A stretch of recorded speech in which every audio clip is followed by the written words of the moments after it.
Inhuniin lalpay sumilomangse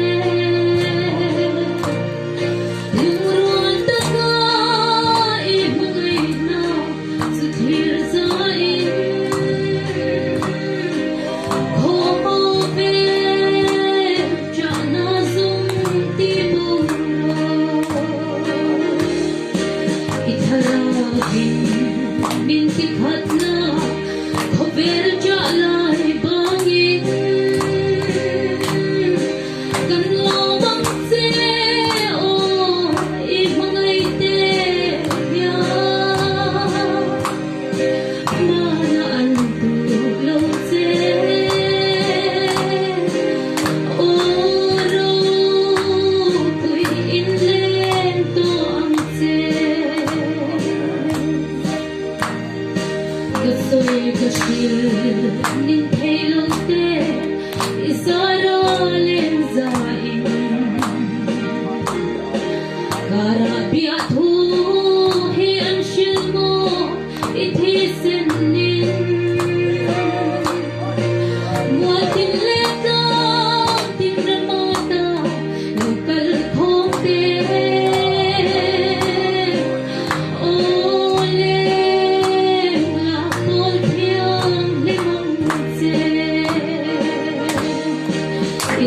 Itharagin mintikhat na Khober jalay bangin kan lobang seo ibangay teya manaan dulaw se oro puy inlento ang se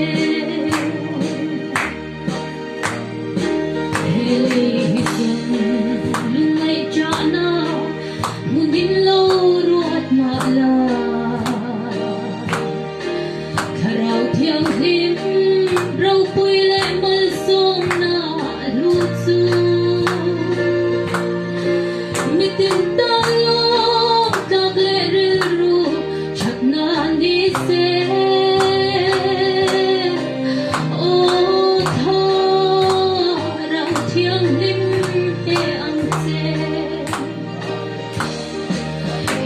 Itharagin mintikhat na Khober jalay bangin kan lobang seo ibangay teya manaan dulaw se oro puy inlento ang se Olay su ko hartakin minong tirso ang se Oy zara ngay song len ruan anlong kim hiya Kung tuang ako bilpoy mo'y na suhay sanin Mitin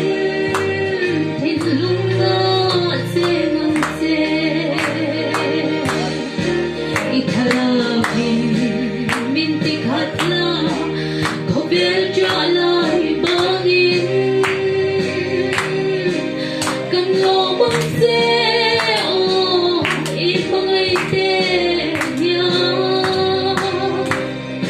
manaan dulaw se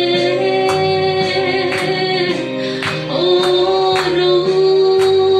puy inlento ang se